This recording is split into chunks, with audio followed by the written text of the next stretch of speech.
Hello everyone, this is Caleb Simpson, and you are watching my 100% walkthrough for The Legend of Zelda Skyward Sword for Nintendo Wii. So we just completed the Temple of Time area and got our map updated by the robot there. So now that we're back in Lanayru Desert, this time from a different direction, we now find that as we're running across the sand that there are certain chunks where we don't actually lose stamina and we don't sink in the sand here. So Fi points out as much and explains that if you look at your map, you'll see that there's actually, you'll see these underground roadways kind of things.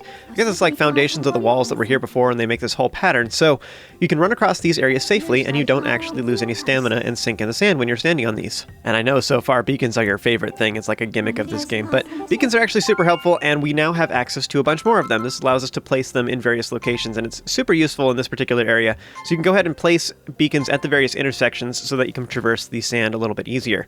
So just kind of have in your head the idea that we need to go to these different beacons, that these are the intersections, so as long as you run straight towards them, you'll be fine.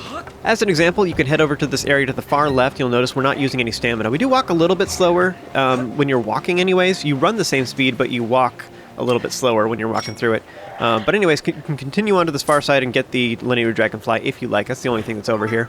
So because of this, what I like to do is, because we move slower in the sand, I like to run through the sand, so we're moving at our top speed, and then I like to let it recharge when I'm on ground, because then we can move a little bit faster. Unfortunately, up ahead, I did lose all my stamina before I got here. So like I was saying before, some of these walls are crumbled away like this, and you can run up it, and other ones are just dead ends. So you can maneuver your way through here, and usually there's a way to get onto the top of the walls nearby for a lot of these areas. So when I blow up the rocks here, this will reveal a time shift stone, which you can mess with if you like, and also just note that there is some Technoblend skulls here, so we're gonna have to deal with that. It's actually kind of interesting that, like, a lot of skulls in other areas you could smack to find hearts and stuff like that. They were, like, just jars off to the side, essentially, but here all the skeletons are actually enemies that will appear. It's kind of weird. By that logic, you should be able to smack these skeletons and then, like, get goodies from them before they ever, like, come back to life. But anyways, you can mess with the Technoblends if you want. You can just ignore them, though, otherwise. If you want to go speak with the robot near here, and it explains that apparently you need to activate various power generators. It actually explains that this is a power generator that will open Lanayru Mining Facility, which is where we're headed, but we need 3 different power nodes to make this generator active. So Fi will then give you the dowsing option for power nodes, and although in her section, her menu, it calls it power generators, even though this was technically the power generator and those are the power nodes. Whatever, I'm going to call them generators because that's what Fi keeps calling them though. So you can douse for the generators to see where they are. There's actually one just over here, right near where we popped out. Now, I did it in this order because this is kind of like what most people would probably experience, but generally speaking, I usually just go straight for this generator first, power node generator, whatever you want to call it. And straight ahead, this is actually a place you can walk, but just to the left and right is not. So if you stand here in the middle, you can do that. Here I'm zooming in so you can see it.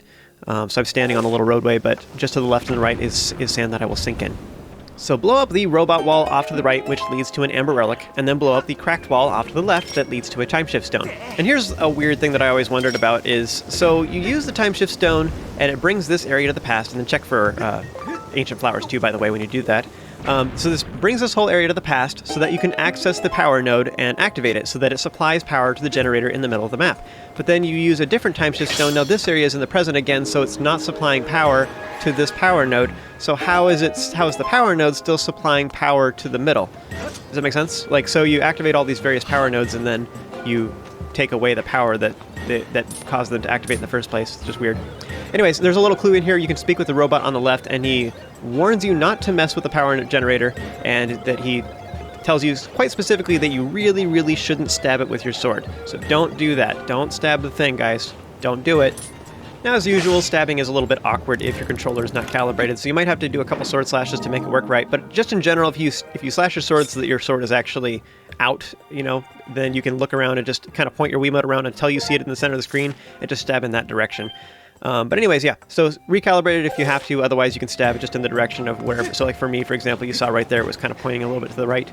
Now before we continue onwards, I do like to fill up on bomb flowers here. Just be warned that there is a Heroic that, Heroic? I'm not sure how you say it 10 times fast, I guess, and it just works out.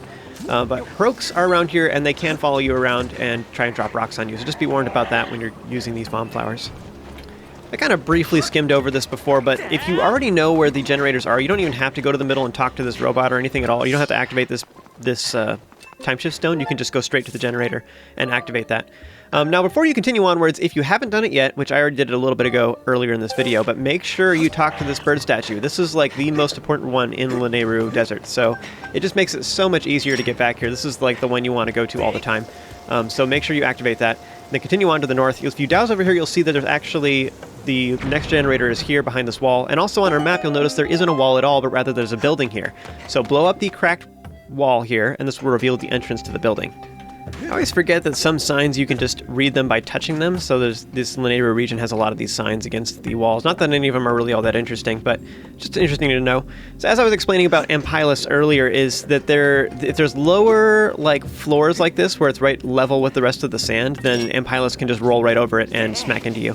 But if there's like a little lip to it where you jump onto it, like these ones off to the far left, then Empilus will bonk against those. So just so you know, these little central areas, they can totally see you and chase after you. They will bonk against the rocks anyways. I'm not sure if they bonk against the time shift stones.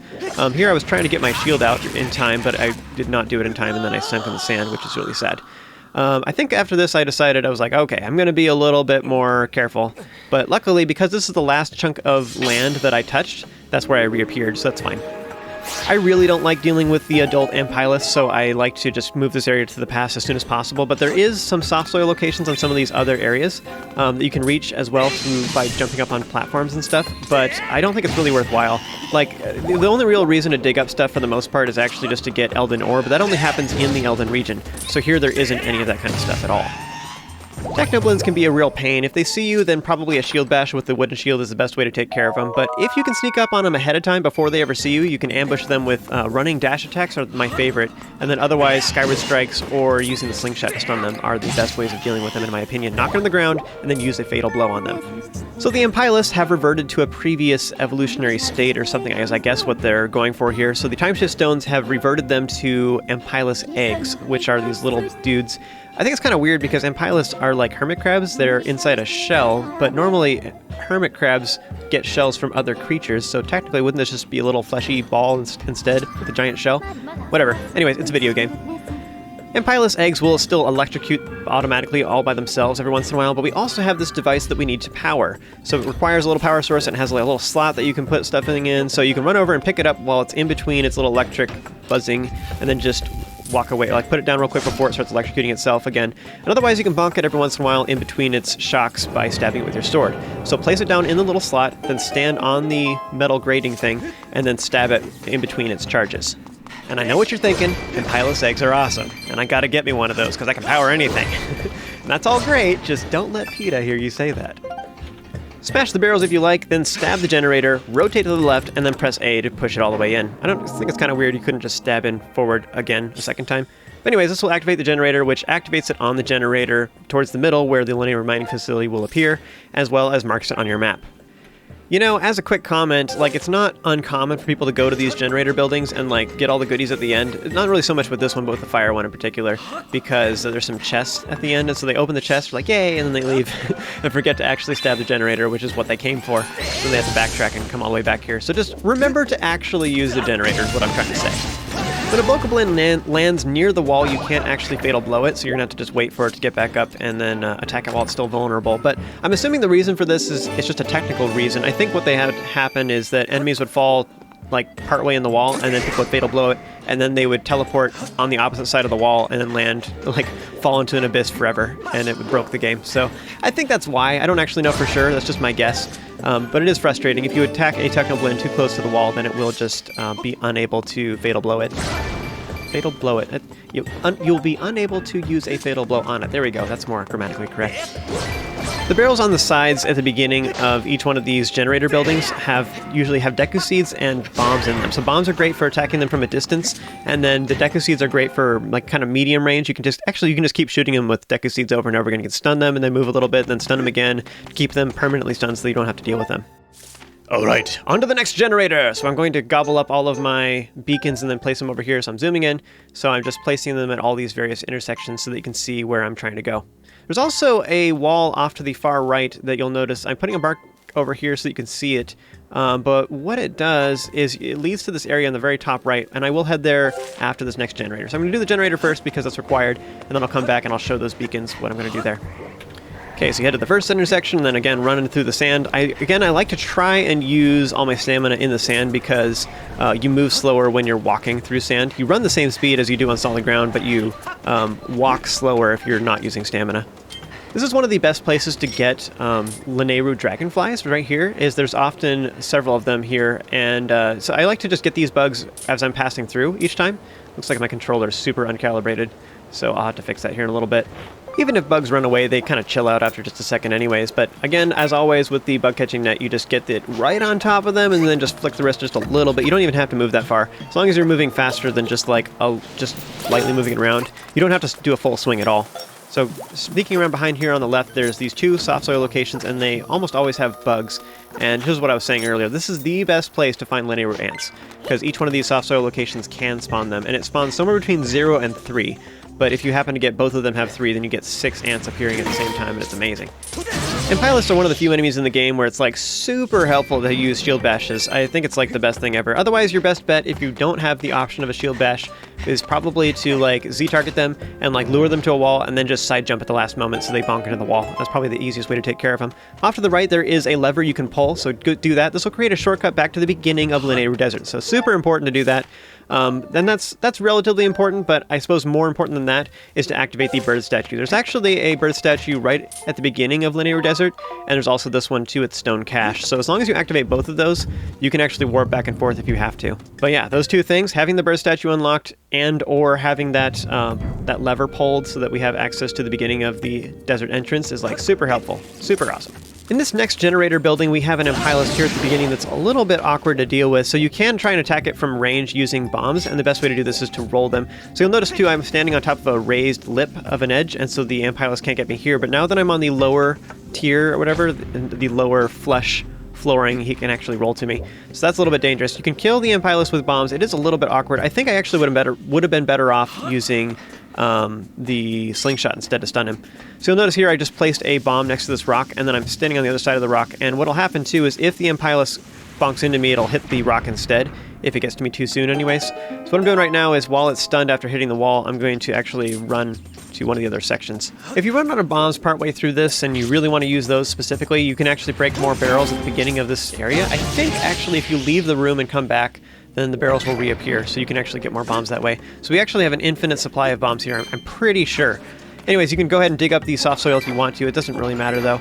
Like I was saying before, Elden ore will only appear in Elden. I don't think you can get Elden ore anywhere else, except maybe in chests. But I think even then, Elden ore found in chest, I think, is usually only in the Elden region. So continuing on to this last platform. Now, this one is actually up on a raised platform. So if the Impylist see you, they will actually bonk against it. So we are safe up here. However, our goal is to kill the Impylist. Probably one of the easiest ways to do this, honestly, would be to actually stun it with the slingshot. Because if it turns around, it can be awkward. It'll, like, be all like alerted and look the wrong way and stuff like that. It's kind of a pain. Now, you'll notice that I unlocked a timeshift stone earlier, but our goal here is to actually ride the Impylist shell all the way over to this side. That is because this is actually an abyss in the present. I'm not really sure how that works. It's just completely filled up with sand, but I suppose that's where all the moving sand is going. Now, you'll notice that it's really hard to reach this from here. I think you can technically reach it just barely with the hook beetle, but it's really hard. So instead you want to get up on this nearby platform, and there's actually a shortcut here. You want to push this block off, and this will create a shortcut here. There's also a chest containing treasure. Oh, nope, there's Elden ore right there. So apparently you can get Elden ore from chests anywhere in the game, but the soft soil, I'm still pretty sure you can't get Elden ore from anywhere other than Elden. So, while standing on this upper platform, you can shoot the timeshift stone, and this allows us to grab some Impylist eggs. Unfortunately, there is a giant pit in between the earlier portion of this room and the later portion of it. Make sure you create the shortcut too, by the way, in case you need to come back here, because this would be handy, because now you can do it in the past as well. So, as you'll remember though, we can use the hook beetle to grab onto things from a distance. And unfortunately, my controller was super uncalibrated. I was trying to go to the right to select the hook beetle, and you can see apparently my sword calibration is way off to the left. That is the same calibration you use for flying the hook beetle, as well as activating or selecting stuff in your menu. So I'm just slashing a bunch to fix that. I swear, guys, I don't know what's going on. I feel like maybe I dropped my Wiimote Plus a few too many times. It's been a good life, Wiimote. We have so many memories together. I guess I'm kind of okay with it. I mean, I don't really play my Wii very much anymore. It's pretty much just this game and Twilight Princess is it. And I have other games for the Wii, actually, but they're just not very good. I guess that's not entirely true. I mean, I have Metroid Prime series, and that's a good time. I still have not beaten Corruption. I should do that, though, because Metroid Prime 4 is coming out soon, and I'm excited for that. Now, you want to grab the Empilus egg, and you can actually drop it off right in the alcove. You don't have to put it far away or bring it right to your hands or anything. You can totally pick these guys up, but I think it's better to just not touch them at all if you can help it. And when you're using Hook Beetle, I think using Z helps a lot. So if you use Z and then drop it right there in front of where it's supposed to go, it makes it significantly easier. I guess just clarify, that little like nook kind of right before the grating itself, on that little white portion, not on the red panel, but on just that little teeny spot right there, you can totally place it exactly where you need it to go. Then stand on the red panel and then smack it in between its shocks. So that's actually pretty easy, but once you open up the door, continue onwards and use the final generator. So if you've been following along with me, you should have all three, and you can see on my map here where the locations are here in a moment. I guess not on this map anyways. So I got all of the generators earlier in this video, so if you are missing one, then probably what happened is either you just didn't see it at all, or you actually got to the end and got the goodies and then forgot to actually activate the generator. It's more likely you'll have that happen with this room, though, because there's these chests in the back. You might like get into this room and be like, ooh, the goodies, and then you open these up and forgot to actually activate the generator. And this chest actually has a monster horn. Monster horns, I honestly would say, is one of the least valuable treasures. However, early game it is valuable because we don't have any other way of gaining them. You can only get them from chests like this at this point in the game. Alright, that is it for this building, so just make sure you activate the generator and then we're done with everything we need to do here. Now, you can wander around and open the various chests that the Technoblins are guarding. It's not really worth very much, but just for the sake of showing how to do it, I'm going to do it real quick and show various methods for attacking the Technoblins. Unfortunately, I ran out of stamina here, so I wasn't able to defend myself in time. If you get too close, then probably your best method is to actually just shield bash them, but I actually did a trick there, is if you jump forward with Z and A while holding the Wiimote down, then they're guarding from the bottom, and you can, when you attack while you're jumping, you'll attack from the top. So it's one way you can trick the Bokoblins as well, or Technoblins, I should say. So if if you have them guarding from the bottom and you use Z forward and A, you'll jump forward and then slash your Wiimote at the same time, and you'll stab from the top. So you can get past their defenses that way. That's another weird little trick you can use. Now, I didn't actually do that in this playthrough, I didn't record me doing this, but I'm pretty sure, if memory serves me, that you can use the Empilus eggs and like pick them up with your Hook Beetle and then chase after the Technoblins with it. In general, the Bokoblins will actually interact, or they'll react to you holding things with the Hook Beetle, or just running around with the Hook Beetle in general, so they'll run around in circles and stuff like that, but with the Empilus eggs, I think they run away, specifically. It doesn't actually hurt them, though, so even if you bonk into them with it, it doesn't do anything. You can bonk into them with bomb flowers, and that's definitely effective. You can actually technically lay down a bomb and then pick it up with the Hook Beetle and then lure it over to them before it explodes, and that will actually kill them as well. It's really difficult to do the timing on that, though. All I can think about when I look at Empilus eggs versus Empilus is just that they look like Pokemon to me. That's all I can think about. I don't want to use my Thunderstone on them, they're so cute. Alrighty, that is the end of this video, folks, so just head on outside and then join me for the next video where we'll continue finishing up the remaining stuff in Lanayru and entering the Lanayru Mining Facility. Oh, I'm stuck. Okay, I'm not touching anything. I'm still just, like, running away. Okay, well, that works. If your game glitches out, you win the game, guys. I don't understand.